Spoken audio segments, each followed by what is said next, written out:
Yan guys, may kalabasa tayo guys. Yung kalabasa natin.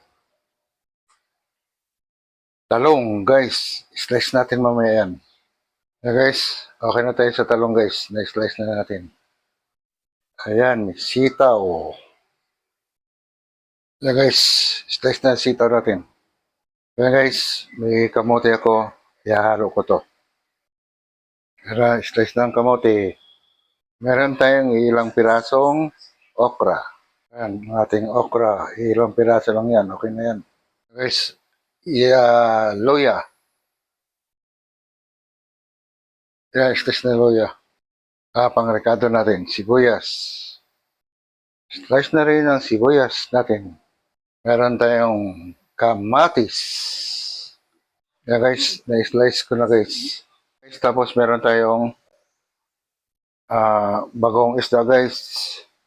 Bigay ito ni Madam Lydia de la Cruz ng Mindoro. Ayan.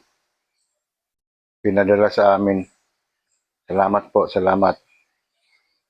Magagamit ko rin yan.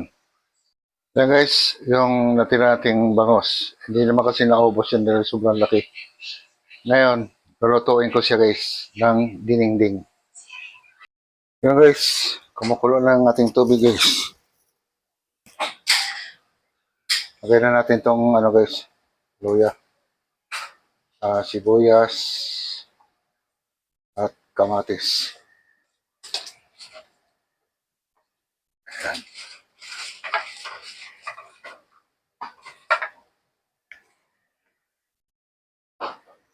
Yan guys, kumukulo na guys. So, lagyan natin siya ng ano guys, yung galing Mindoro. Matikman natin kung ano lasa nito. Ayan. O, yan, ganun na muna karami. Saka na lang tayo mag-add kung ito'y kulang.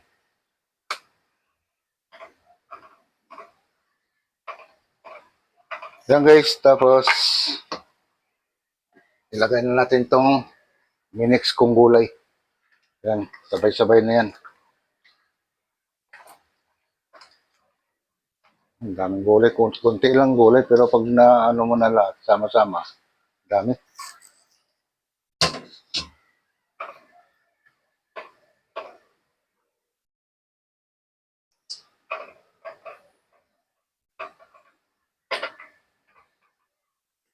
So ngayon guys, takpan muna natin. Hintayin muna natin siyang pakuluan. Yan na guys, kumukulo na. So, lagyan mo natin siya guys ng ano, pangrekado. Ayan.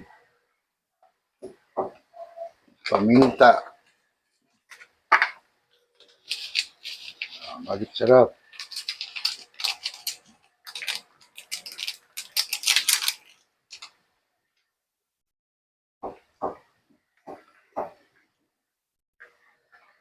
So, i-mix natin.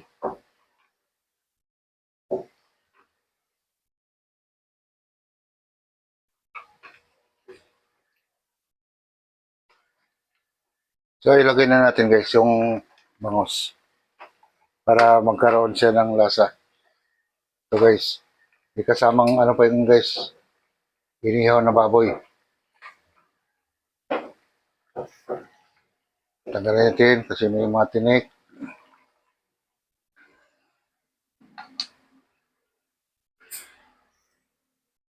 Ayan, inihaw na baboy guys, sama na natin yan. Pampalasa rin yan.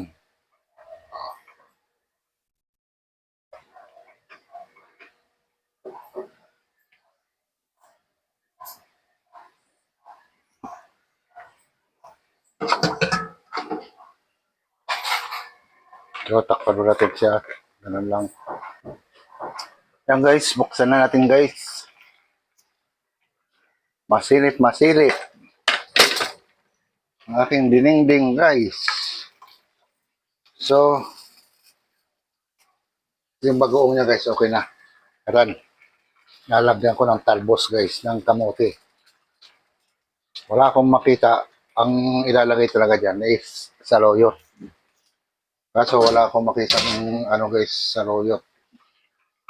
So, ito na lang muna ang pamalit. Pwede naman siya eh.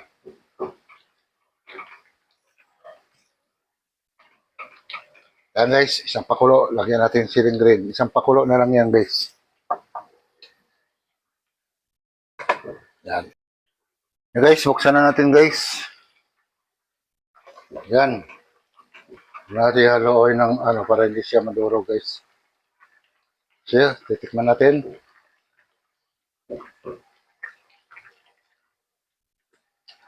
Hmm. Nakakamiss yung mga ganitong gulay guys. Ayos na yan guys.